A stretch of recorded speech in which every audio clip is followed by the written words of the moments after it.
Hello friends, आज हम class 6 का चैप्टर नंबर 11 अलजेब्रा उसका इंट्रोडक्शन करेंगे। पूरे चैप्टर का अलजेब्रा क्या होता है आज वो हम पढ़ेंगे।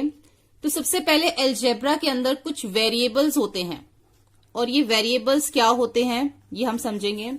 अलजेब्रा में जब भी आपको कोई small alphabet A to Z यानी कि A to Z के बीच में कोई भी अल्फाबेट अगर आपको कोई स्मॉल दिखता है, चाहे वो A हो, B या C या E या L या M, N, X, Y, Z या इसके अलावा कोई और भी अगर होता है तो वो सब जो है उनको हम वेरिएबल्स बोलते हैं। ठीक है, स्मॉल अल्फाबेट्स जो होते हैं ना अलजेब्रा में हम उनको वेरिएबल्स बोलते हैं। अब वेरिएबल्स की जो वैल्यू होती है कोई भी फिक्स नहीं होती। मान लो मैं A ले लेती हूं। अब A है, A की जो वैल्यू है 1 भी हो सकती है, A की वैल्यू 2 भी हो सकती है, A की वैल्यू 50 भी हो सकती है और A की वैल्यू 100 भी हो सकती है। कुछ भी हो सकती है। आप इन जो जितने भी यहाँ पे वेरिएबल्स दे रखे हैं ना उनकी वैल्यू कुछ भी हो सकती है। वो कैसे हो सकती है वो भी हम अब आगे समझेंगे कि वेरिएबल्स की वैल्यू फिक्स क्यों नहीं होती है। ठीक है, इतना आपको समझ आ गया। वेरिएबल्स होती है और उनकी वैल्यू फिक्स नहीं होती है। तो उसके बाद हम इसको जो है ये जो अलजेब्रा है उसको हम 3 पार्ट्स में जो है अलग अलग डिवाइड करके जो 3 पार्ट्स में उसमें आपको मैं समझाती हूं कि जो वेरिएबल्स की वैल्यू फिक्स क्यों नहीं होती है। सबसे पहले हम जो है एक मैच स्टिक के जो रूल है उससे समझ लेते हैं। जब भी हमें कोई मैच स्टिक से यानी कि जो माचिस की तिल्ली होती है अगर हमें उससे कोई भी अल्फाबेट बनाना होता है तो हम मैच स्टिक्स लेंगे। मान लीजिए हमें एक F बनाना है। ठीक है, इस तरीके से हमने एक F बनाना है मैच स्टिक से। तो कितनी स्टिक्स लगेंगी? 1 2 यहां से लेके यहां तक एक 3 और यहां से लेके यहां तक 4 यानी कि एक F बनाने के लिए 4 मैच स्टिक्स लगती है। ठीक है, एक F बनाने में अगर हमें 1 F बनाना है। अगर मुझे 2 F बनाने हैं, 2 बनाऊंगी तो कितने लगेंगी? उसकी डबल हो जाएंगी, 4 इसमें 8 मैच स्टिक्स हो जाएंगी। ऐसे अगर मुझे 3 F बनाने हैं तो कितनी हो जाएंगी? ट्रिपल हो जाएंगी, 4 4 8 4 3 12 यानी कि 12 मैच स्टिक्स लगेंगी। ये क्या है? 4 मैच स्टिक्स, 8 मैच स्टिक और 12 मैच स्टिक लगेगी। ये है 1 F, एक F बनाने के लिए, 2 F बनाने के लिए 8 मैच स्टिक्स और 3 F बनाने के लिए 12 मैच स्टिक्स। ठीक है, ये तो हमारी मैच स्टिक्स निकली। अब ये जो 1 2 3 ये फिक्स नहीं है। ये हमें नहीं पता कि कितने बनाना है। अगर आपको कोई ये भी कह सकता है कि 50 F बनाओ मैच स्टिक से, तो वो फिक्स नहीं है। कितने भी F हो सकते हैं, 3 4 10 11 20 या 50। ये चीज जो है वो फिक्स नहीं है। तो जो चीज फिक्स नहीं होती वो हमारी वेरिएबल्स में आती है। तो इसको हम जो है n मान लेते हैं। नंबर ऑफ F, जितने भी हमें F बनाने हैं उसको हम n मान लेते हैं। ठीक है, अब n जो है वो 1 भी बन सकता है यानी कि F n, इसमें हमने n को क्या, n क्या है इसके अंदर? नंबर ऑफ F मतलब जितने हमें F बनाने हैं उसको हमने n मान लिया। अब n यानी कि हमें बनाना तो F है। F हमें 1 भी बनाना पड़ सकता है, F 2 भी हो सकते हैं बनाने के लिए, F 20 भी हो सकते हैं, F बनाने के लिए 40 भी हो सकते हैं, या F हमें 50 भी बनाने के लिए कोई कह सकता है। तो ये जो n है, n क्या है? हमारा variable number of F। Number of F के लिए हमने n लिखा है, ये हमारा वेरिएबल है। और वेरिएबल की वैल्यू जो है वो फिक्स नहीं है। कभी तो 1 है, कभी 2, कभी 20, कभी 40, कभी 50। समझ आ गई? मैच स्टिक्स के जो रूल है उससे मैंने आपको ये समझाया कि मैच स्टिक्स के रूल के अंदर वेरिएबल कहां पर आता है और उसकी वैल्यू फिक्स नहीं होती। देखो, एक F बनाने के लिए एक F में 4 मैच स्टिक्स लगी तो 1 इंटू एक F बनाने में हमारी 4 मैच स्टिक्स लगी तो 1 इंटू 4 कितना हो गया? 4। 2 मैच स्टिक्स बनाने में हमारी इसको भी 4 से मल्टीप्लाई करेंगे तो कितनी हो जाएंगी? 8 मैच स्टिक्स लगेंगी। 3 F बनाने के लिए इसको भी 4 से, क्योंकि जब 1 F में 4 लगी तो बाकी सबको भी 4 से मल्टीप्लाई करते जाएंगे ना। 3 इंटू 4 12 मैच स्टिक्स लगी। 4 F बनाने हैं तो 4 इंटू 4 16 मैच स्टिक्स लगी। ये तो हमारी मैच स्टिक्स आ रही है। अब ये 1 2 3 4 जो आ रहा है ना, ये हमारा जो है वो वेरिएबल में काउंट होता है क्योंकि ये फिक्स नहीं है। क्लियर? मैच स्टिक्स के रूल्स आपको समझ आ गया कि वेरिएबल क्या होता है और किस तरीके से यूज होता है इसमें, और इसकी वैल्यू कैसे फिक्स नहीं होती। सेकंड मैं आपको बताती हूं जियोमेट्री के रूल से कि जो जियोमेट्री का रूल है उसमें हमारे वेरिएबल्स किस तरीके से आते हैं और हम उसको कैसे यूज करते हैं। देखो, जियोमेट्री का जो रूल है, एक हमें मान लो रेक्टेंगल दिया हुआ है, ठीक है, इस तरीके से हमें एक रेक्टेंगल दे रखा है और हमें बोला हुआ है इसका पेरीमीटर निकालने के लिए जो है हमें बोल रखा है, पेरीमीटर ऑफ रेक्टेंगल निकालने के लिए बोला हुआ है। अब पेरीमीटर ऑफ जो रेक्टेंगल होता है उसका फॉर्मूला क्या होता है? पेरीमीटर रेक्टेंगल निकालने का फॉर्मूला क्या होता है? 2 इंटू एल प्लस बी। अब 2 तो 2 होता है, एल मतलब लेंथ और ब्रेथ मतलब उसकी चौड़ाई, लंबाई और चौड़ाई को हम प्लस कर देते हैं, लेंथ और ब्रेथ। अब जो लेंथ और ब्रेथ है उसकी कोई वैल्यू फिक्स नहीं है, लेंथ ब्रेथ तो कितनी भी हो सकती है। मान लो इस वाले रेक्टेंगल में हमें 4 और 6 दे रखी है, किसी और रेक्टेंगल में कुछ और दे रखी होगी उसकी मेजरमेंट, तो जिसकी वैल्यू फिक्स नहीं है तो वो हमारा वेरिएबल हो जाता। तो एल और बी क्या है? वेरिएबल हैं। किसमें? ज्योमेट्री रूल में अगर हम देखें तो एल और बी हमारे वेरिएबल्स बन जाते हैं। ऐसे अगर हम स्क्वायर की बात करें तो जो स्क्वायर होता है उसकी भी क्या फॉर्मूला होता है उसका पैरामीटर निकालने का? 4 इंटू साइड। अब साइड तो कितनी भी हो सकती है, यानी कि 4 इंटू एस भी लिखते हैं हम इसको। अब एस कितना भी हो सकता है ये 10 हो सकता है ये 12 हो, इसकी वैल्यू फिक्स नहीं है। तो एस यहां पर क्या हो गया? वेरिएबल हो गया, ठीक है। तो ये हमने ज्योमेट्री के रूल से इसको समझा कि ज्योमेट्री में कैसे ही इसको वेरिएबल की तरह यूज करते हैं हम। अब उसके बाद एक और पार्ट है, जैसे कि हम लोग कुछ प्रॉपर्टीज आपने करी होंगी पहले, तो जो कॉम्यूटेटिव प्रॉपर्टी है, यानी कि जो भी और भी प्रॉपर्टीज होती हैं, सिर्फ कॉम्यूटेटिव की बात नहीं है, और भी प्रॉपर्टीज है, डिस्ट्रीब्यूटिव प्रॉपर्टी होती है, कॉम्यूटेटिव प्रॉपर्टी ऑफ एडिशन है, कॉम्यूटेटिव प्रॉपर्टी ऑफ मल्टीप्लीकेशन भी होती है। तो जितनी भी और भी प्रॉपर्टीज होती हैं उसमें भी जो है हम किस तरीके से वेरिएबल्स को यूज करते हैं। देखो, अब कॉम्यूटेटिव प्रॉपर्टी ऑफ एडिशन में क्या होता है, हम लिखते हैं 4 + 3 7, और या फिर 3 + 4 लिखो तब भी आंसर 7 आता है, ठीक है।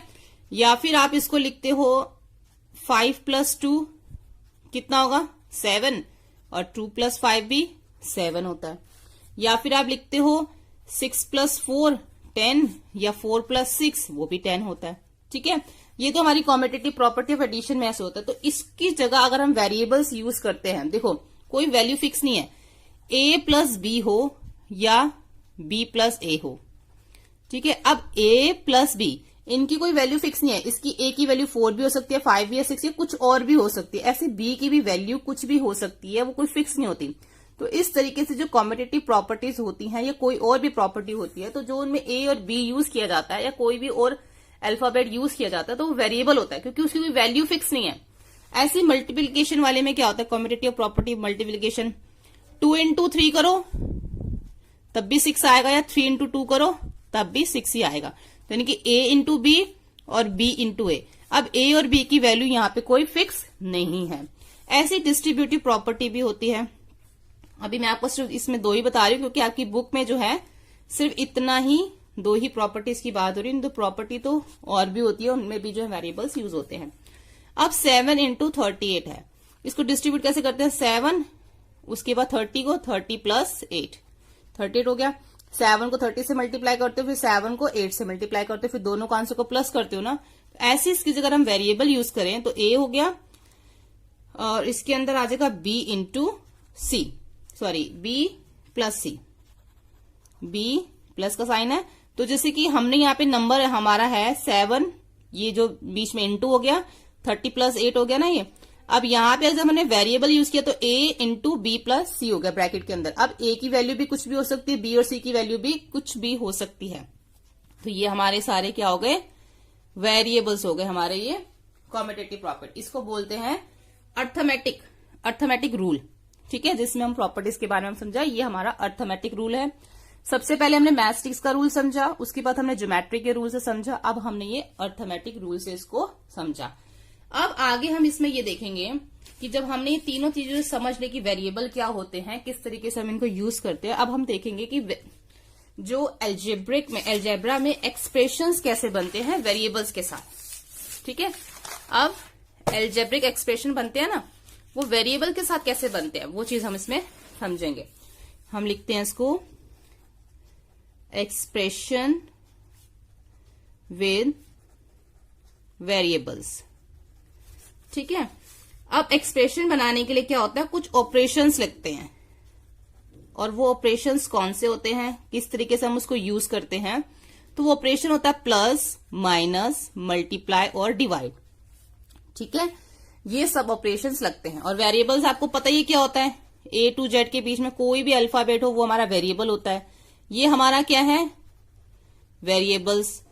ये क्या है, हमारे ऑपरेशंस। और कुछ जो नंबर्स होते हैं, जैसे कि 1 से लेकर इन्फिनिट, मतलब आगे जितना भी आपका जा रहा है, 1 हो, 2 हो या 10 हो, मतलब कॉन्टिन्यू जो भी नंबर, एनी नंबर, कोई भी नंबर हो, उसको हम कांस्टेंट बोलते हैं। ठीक है, नंबर्स को क्या बोलते हैं, कांस्टेंट। ऑपरेशंस क्या होते हैं, ये साइन। वेरिएबल्स क्या होते हैं, ए टू जेड के बीच में जो स्मॉल अल्फाबेट्स होते हैं, जो अभी आपने समझे कि वेरिएबल्स क्या होते हैं, वही उन्हीं वेरिएबल्स की बात कर रही हूं। जब ये तीनों चीजें आपस में मिल जाती हैं, तीनों चीजें आपस में जब मिल जाती हैं, तो हमारा एक एक्सप्रेशन बनता है। कैसे बनता है, जैसे कि मान लीजिए मैं ऐसे लिखती हूं कि 5 एडेड टू y। अब यानी कि y के अंदर हमें 5 को प्लस करना है, तो y प्लस एडिड है तो प्लस आएगा, और 5, तो ये क्या हो गया, ये हमारा वेरिएबल हो गया, ये हमारा ऑपरेशन लग गया, और ये हमारा कांस्टेंट आ गया। जब तीनों चीजें आपस में मिल जाती है तो ये हमारी एक अलजेब्रिक एक्सप्रेशन बन जाती है। ठीक है, इस तरीके से। अब मान लीजिए मैं लिखती हूं 7, मैं आपको इसको बुक में दिखा देती हूं।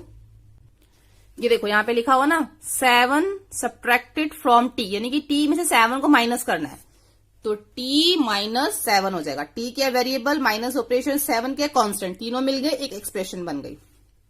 उसके बाद c में क्या है, a मल्टीप्लाई बाय 10, यानी कि जो a है वो 10 से मल्टीप्लाई हो रहा है। किस तरीके से, इस तरीके से होगा, a मल्टीप्लाई 10, इस तरीके से होगा। जब दोनों को मल्टीप्लाई कर दोगे तो क्या बन जाएगा, 10a।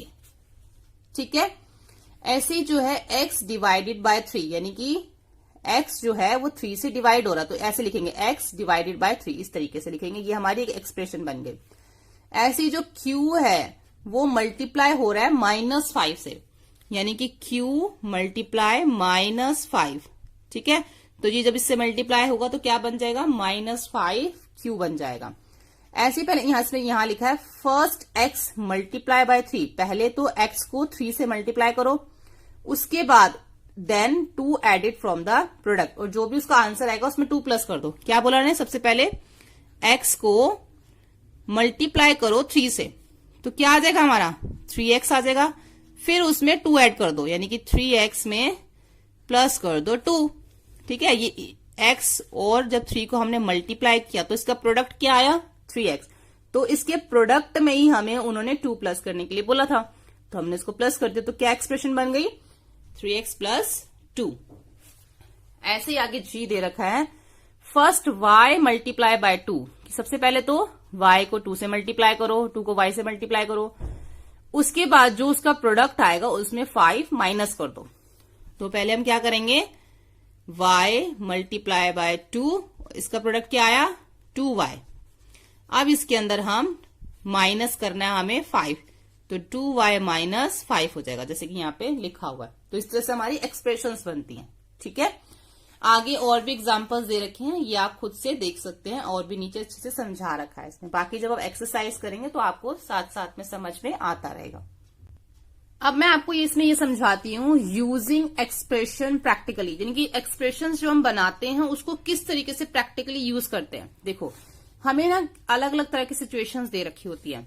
जैसे यहाँ पे सिचुएशन दे रखी है, describe in ordinary language, Sarita has 10 more marbles than Amina, यानी कि सरिता के पास अमीना से 10 ज्यादा मार्बल है, मोर। ठीक है, यहाँ पे ये लिखा हुआ है कि सरिता के पास 10 मोर मार्बल है, किससे, अमीना से। अब हमें ये तो नहीं पता कि अमीना के पास कितने मार्बल है, तो हमें जब ये चीज नहीं पता होती कि अमीना के पास कितने मार्बल है, तो उसको हम कोई भी एक वेरिएबल मान लेते। जैसे कि यहाँ पे इसको हमने x मान लिया, कि मान लो let Amina have x marble, कि मान लो कि अमीना के पास x मार्बल है।